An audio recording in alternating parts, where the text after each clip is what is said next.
اور جب ہم نے موسیٰ سے 40 رات کا وعدہ کیا تو تم نے ان کے پیچھے بچڑے کو معبود مقرر کر لیا اور تم ظلم کر رہے تھے. پھر اس کے بعد ہم نے تم کو معاف کر دیا تاکہ تم شکر کرو. اور جب ہم نے موسیٰ کو کتاب اور معجزے عنایت کیے تاکہ تم ہدایت حاصل کرو. اور جب موسیٰ نے اپنی قوم کے لوگوں سے کہا کہ بھائیو تم نے بچڑے کو معبود ٹھہرانے میں بڑا ظلم کیا ہے تو اپنے پیدا کرنے والے کے آگے توبہ کرو اور اپنے تئیں ہلاک کر ڈالو. تمہارے خالق کے نزدیک تمہارے حق میں یہی بہتر ہے. پھر اس نے تمہارا قصور معاف کر دیا. وہ بے شک معاف کرنے والا اور صاحب رحم ہے. اور جب تم نے موسیٰ سے کہا کہ موسیٰ جب تک ہم خدا کو سامنے نہ دیکھ لیں گے تم پر ایمان نہیں لائیں گے تو تم کو بجلی نے آ گھیرا اور تم دیکھ رہے تھے. پھر موت آ جانے کے بعد ہم نے تم کو از سر نو زندہ کر دیا تاکہ احسان مانو. اور بادل کا تم پر سایہ کیے رکھا اور تمہارے لیے من و سلوہ اتارتے رہے کہ جو پاکیزہ چیزیں ہم نے تم کو عطا فرمائی ہیں ان کو کھاؤ پیو. مگر تمہارے بزرگوں نے ان نعمتوں کی کچھ قدر نہ جانی اور وہ ہمارا کچھ نہیں بگاڑتے تھے بلکہ اپنا ہی نقصان کرتے تھے. اور جب ہم نے ان سے کہا کہ اس گاؤں میں داخل ہو جاؤ اور اس میں جہاں سے چاہو خوب کھاؤ پیو اور دیکھنا دروازے میں داخل ہونا تو سجدہ کرنا اور حطتن کہنا ہم تمہارے گناہ معاف کر دیں گے اور نیکی کرنے والوں کو اور زیادہ دیں گے. تو جو ظالم تھے انہوں نے اس لفظ کو جس کا ان کو حکم دیا تھا بدل کر اس کی جگہ اور لفظ کہنا شروع کیا. بس ہم نے ان ظالموں پر آسمان سے عذاب نازل کیا کیونکہ نافرمانیاں کیے جاتے تھے. اور جب موسیٰ نے اپنی قوم کے لیے خدا سے پانی مانگا تو ہم نے کہا کہ اپنی لاٹھی پتھر پر مارو. انہوں نے لاٹھی ماری تو پھر اس میں سے 12 چشمے پھوٹ نکلے اور تمام لوگوں نے اپنا اپنا گھاٹ معلوم کر کے پانی پی لیا. ہم نے حکم دیا کہ خدا کی عطا فرمائی ہوئی روزی کھاؤ اور پیو مگر زمین میں فساد نہ کرتے پھرنا. تم نے کہا کہ موسیٰ ہم سے ایک ہی کھانے پر صبر نہیں ہو سکتا تو اپنے پروردگار سے دعا کیجئے کہ ترکاری اور ککڑی اور گیہوں اور مسور اور پیاز وغیرہ جو نباتات زمین سے اگتی ہیں ہمارے لیے پیدا کر دے. انہوں نے کہا کہ بھلا عمدہ چیزیں چھوڑ کر ان کے بدلے ناقص چیزیں کیوں چاہتے ہو؟ اگر یہی چیزیں مطلوب ہیں تو کسی شہر میں جا اترو، وہاں جو مانگتے ہو مل جائے گا. اور آخر کار ذلت اور رسوائی اور محتاجی و بے نوائی ان سے چمٹا دی گئی اور وہ خدا کے غضب میں گرفتار ہو گئے. یہ اس لیے کہ وہ خدا کی آیتوں سے انکار کرتے تھے اور اس کے نبیوں کو ناحق قتل کر دیتے تھے. یعنی یہ اس لیے کہ نافرمانی کیے جاتے اور حد سے بڑھے جاتے تھے. جو لوگ مسلمان ہیں یا یہودی یا عیسائی یا ستارہ پرست یعنی کوئی شخص کسی قوم و مذہب کا ہو جو خدا اور روز قیامت پر ایمان لائے گا اور عمل نیک کرے گا تو ایسے لوگوں کو ان کے اعمال کا صلہ خدا کے ہاں ملے گا اور قیامت کے دن ان کو نہ کسی طرح کا خوف ہوگا اور نہ وہ غمناک ہوں گے. اور جب ہم نے تم سے عہد کر لیا اور کوہ طور کو تم پر اٹھا کھڑا کیا اور حکم دیا کہ جو کتاب ہم نے تم کو دی ہے اس کو زور سے پکڑے رہو اور جو اس میں لکھا ہے اسے یاد رکھو تاکہ عذاب سے محفوظ رہو، تو تم اس کے بعد عہد سے پھر گئے. اور اگر تم پر خدا کا فضل اور اس کی مہربانی نہ ہوتی تو تم خسارے میں پڑ گئے ہوتے. اور تم ان لوگوں کو خوب جانتے ہو جو تم میں سے ہفتے کے دن مچھلی کا شکار کرنے میں حد سے تجاوز کر گئے تھے تو ہم نے ان سے کہا کہ ذلیل و خوار بندر ہو جاؤ. اور اس قصے کو اس وقت کے لوگوں کے لیے اور جو ان کے بعد آنے والے تھے عبرت اور پرہیزگاروں کے لیے نصیحت بنا دیا. اور جب موسیٰ نے اپنی قوم کے لوگوں سے کہا کہ خدا تم کو حکم دیتا ہے کہ ایک بیل ذبح کرو، وہ بولے کیا تم ہم سے ہنسی کرتے ہو؟ موسیٰ نے کہا کہ میں خدا کی پناہ مانگتا ہوں کہ نادان بنوں. انہوں نے کہا اپنے پروردگار سے التجا کیجئے کہ وہ ہمیں یہ بتائے کہ وہ بیل کس طرح کا ہو. موسیٰ نے کہا پروردگار فرماتا ہے کہ وہ بیل نہ تو بوڑھا ہو اور نہ بچڑا بلکہ ان کے درمیان یعنی جوان ہو. سو جیسا تم کو حکم دیا گیا ہے ویسا کرو. انہوں نے کہا اپنے پروردگار سے درخواست کیجئے کہ ہم کو یہ بھی بتا دے کہ اس کا رنگ کیسا ہو. موسیٰ نے کہا پروردگار فرماتا ہے کہ اس کا رنگ گہرا زرد ہو کہ دیکھنے والوں کے دل کو خوش کر دیتا ہو. انہوں نے کہا اب کے پروردگار سے پھر درخواست کیجئے کہ ہم کو بتا دے کہ وہ اور کس کس طرح کا ہو، کیونکہ بہت سے بیل ہمیں ایک دوسرے کے مشابہ معلوم ہوتے ہیں، پھر خدا نے چاہا تو ہمیں ٹھیک بات معلوم ہو جائے گی۔ موسیٰ نے کہا کہ خدا فرماتا ہے کہ وہ بیل کام میں لگا ہوا نہ ہو، نہ تو زمین جوتتا ہو اور نہ کھیتی کو پانی دیتا ہو، اس میں کسی طرح کا داغ نہ ہو۔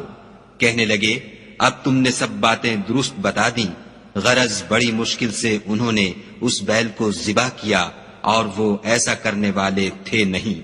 اور جب تم نے ایک شخص کو قتل کیا تو اس میں باہم جھگڑنے لگے، لیکن جو بات تم چھپا رہے تھے خدا اس کو ظاہر کرنے والا تھا۔ تو ہم نے کہا کہ اس بیل کا کوئی سا ٹکڑا مقتول کو مارو، اس طرح خدا مردوں کو زندہ کرتا ہے اور تم کو اپنی قدرت کی نشانیاں دکھاتا ہے تاکہ تم سمجھو۔ پھر اس کے بعد تمہارے دل سخت ہو گئے، گویا وہ پتھر ہیں یا ان سے بھی زیادہ سخت، اور پتھر تو بعضے ایسے ہوتے ہیں کہ ان میں سے چشمے پھوٹ نکلتے ہیں، اور بعضے ایسے ہوتے ہیں کہ پھٹ جاتے ہیں اور ان میں سے پانی نکلنے لگتا ہے، اور بعضے ایسے ہوتے ہیں کہ خدا کے خوف سے گر پڑتے ہیں، اور خدا تمہارے عملوں سے بے خبر نہیں۔ مومنو، کیا تم امید رکھتے ہو کہ یہ لوگ تمہارے دین کے قائل ہو جائیں گے، حالانکہ ان میں سے کچھ لوگ کلام خدا یعنی تورات کو سنتے پھر اس کے سمجھ لینے کے بعد اس کو جان بوجھ کر بدل دیتے رہے ہیں۔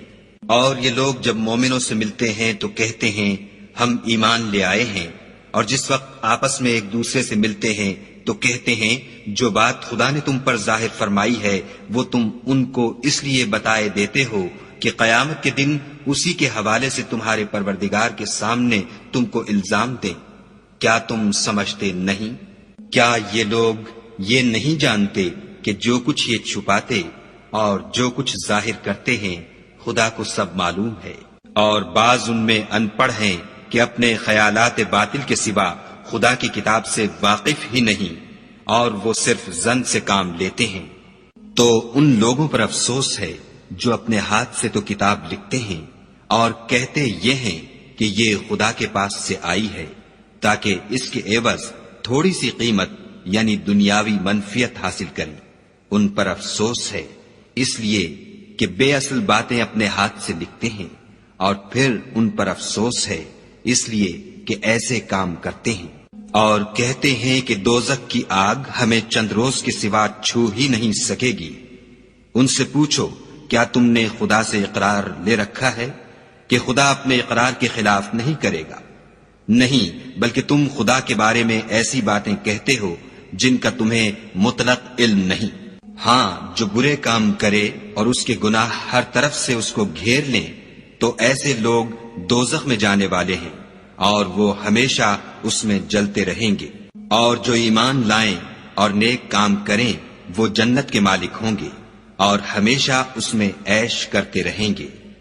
اور جب ہم نے بنی اسرائیل سے عہد لیا کہ خدا کے سوا کسی کی عبادت نہ کرنا، اور ماں باپ اور رشتہ داروں اور یتیموں اور محتاجوں کے ساتھ بھلائی کرتے رہنا، اور لوگوں سے اچھی باتیں کہنا، اور نماز پڑھتے اور زکوٰۃ دیتے رہنا، تو چند شخصوں کے سوا تم سب اس عہد سے منہ پھیر کر پھر بیٹھے۔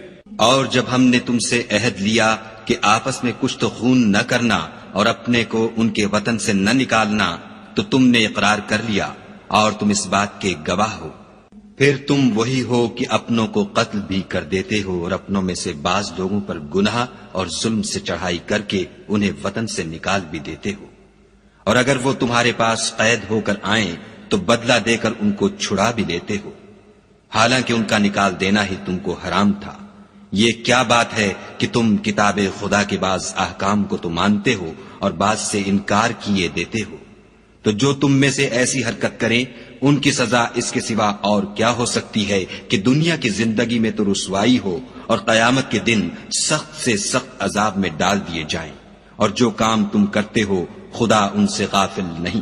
یہ وہ لوگ ہیں جنہوں نے آخرت کے بدلے دنیا کی زندگی خریدی، سو نہ تو ان سے عذاب ہی ہلکا کیا جائے گا اور نہ ان کو اور طرح کی مدد ملے گی۔ اور ہم نے موسیٰ کو کتاب عنایت کی اور ان کے پیچھے یکے بعد دیگرے پیغمبر بھیجتے رہے، اور عیسیٰ ابن مریم کو کھلے نشانات بخشے، اور روح القدس یعنی جبرائیل سے ان کو مدد دی۔ تو جب کوئی پیغمبر تمہارے پاس ایسی باتیں لے کر آئے جن کو تمہارا جی نہیں چاہتا تھا تو تم سرکش ہو جاتے رہے، اور ایک گروہ انبیاء کو تو جھٹلاتے رہے اور ایک گروہ کو قتل کرتے رہے، اور کہتے ہیں ہمارے دل پردے میں ہیں، نہیں بلکہ خدا نے ان کے کفر کے سبب ان پر لعنت کر رکھی ہے، پس یہ تھوڑے ہی پر ایمان لاتے ہیں۔ اور جب خدا کے ہاں سے ان کے پاس کتاب آئی جو ان کی آسمانی کتاب کی بھی تصدیق کرتی ہے، اور وہ پہلے ہمیشہ کافروں پر فتح مانگا کرتے تھے، تو جس چیز کو وہ خوب پہچانتے تھے جب ان کے پاس آ پہنچی تو اس سے کافر ہو گئے، پس کافروں پر خدا کی لعنت۔ جس چیز کے بدلے انہوں نے اپنے تئیں بیچ ڈالا وہ بہت بری ہے، یعنی اس جلن سے کہ خدا اپنے بندوں میں سے جس پر چاہتا ہے اپنی مہربانی سے نازل فرماتا ہے۔ خدا کی نازل کی ہوئی کتاب سے کفر کرنے لگے تو وہ اس کے غضب بالائے غضب میں مبتلا ہو گئے، اور کافروں کے لیے ذلیل کرنے والا عذاب ہے۔ اور جب ان سے کہا جاتا ہے کہ جو کتاب خدا نے اب نازل فرمائی ہے اس کو مانو، تو کہتے ہیں کہ جو کتاب ہم پر پہلے نازل ہو چکی ہے ہم تو اسی کو مانتے ہیں، یعنی یہ اس کے سوا اور کتاب کو نہیں مانتے، حالانکہ وہ سراسر سچی ہے، اور جو ان کی آسمانی کتاب ہے اس کی بھی تصدیق کرتی ہے۔ ان سے کہہ دو کہ اگر تم صاحب ایمان ہوتے تو خدا کے پیغمبروں کو پہلے ہی کیوں قتل کیا کرتے، اور موسیٰ تمہارے پاس کھلے ہوئے معجزات لے کر آئے تو تم ان کے کوہ طور پر جانے کے بعد بچڑے کو معبود بنا بیٹھے، اور تم اپنے ہی حق میں ظلم کرتے تھے۔ اور جب ہم نے تم لوگوں سے عہد واثق لیا اور کوہ طور کو تم پر اٹھا کھڑا کیا اور حکم دیا کہ جو کتاب ہم نے تم کو دی ہے اس کو زور سے پکڑو، اور جو تمہیں حکم ہوتا ہے اس کو سنو، تو وہ جو تمہارے بڑے تھے کہنے لگے کہ ہم نے سن تو لیا لیکن مانتے نہیں، اور ان کے کفر کے سبب بچڑا گویا ان کے دلوں میں رچ گیا تھا۔ اے پیغمبر ان سے کہہ دو کہ اگر تم مومن ہو تو تمہارا ایمان تم کو بری بات بتاتا ہے۔ کہہ دو کہ اگر آخرت کا گھر اور لوگوں یعنی مسلمانوں کے لیے نہیں اور خدا کے نزدیک تمہارے ہی لیے مخصوص ہے تو اگر سچے ہو تو موت کی آرزو تو کرو، لیکن ان اعمال کی وجہ سے جو ان کے ہاتھ آگے بھیج چکے ہیں یہ کبھی اس کی آرزو نہیں کریں گے، اور خدا ظالموں سے خوب واقف ہے۔ بلکہ ان کو تم اور لوگوں سے زندگی کے کہیں حریص دیکھو گے، یہاں تک کہ مشرکوں سے بھی۔ ان میں سے ہر ایک یہی خواہش کرتا ہے کہ کاش وہ 1000 برس جیتا رہے، مگر اتنی لمبی عمر اس کو مل بھی جائے تو اسے عذاب سے تو نہیں چھڑا سکتی، اور جو کام یہ کرتے ہیں خدا ان کو دیکھ رہا ہے۔ کہہ دو کہ جو شخص جبرائیل کا دشمن ہو اس کو غصے میں مر جانا چاہیے، اس نے تو یہ کتاب خدا کے حکم سے تمہارے دل پر نازل کی ہے جو پہلی کتابوں کی تصدیق کرتی ہے، اور ایمان والوں کے لیے ہدایت اور بشارت ہے۔ جو شخص خدا کا اور اس کے فرشتوں کا اور اس کے پیغمبروں کا اور جبرائیل اور میکائیل کا دشمن ہو تو ایسے کافروں کا خدا دشمن ہے۔ اور ہم نے تمہارے پاس سلجھی ہوئی آیتیں ارسال فرمائی ہیں، اور ان سے انکار وہی کرتے ہیں جو بد کردار ہیں۔ ان لوگوں نے جب جب خدا سے عہد واثق کیا تو ان میں سے ایک فریق نے اس کو کسی چیز کی طرح پھینک دیا۔ حقیقت یہ ہے کہ ان میں اکثر بے ایمان ہیں۔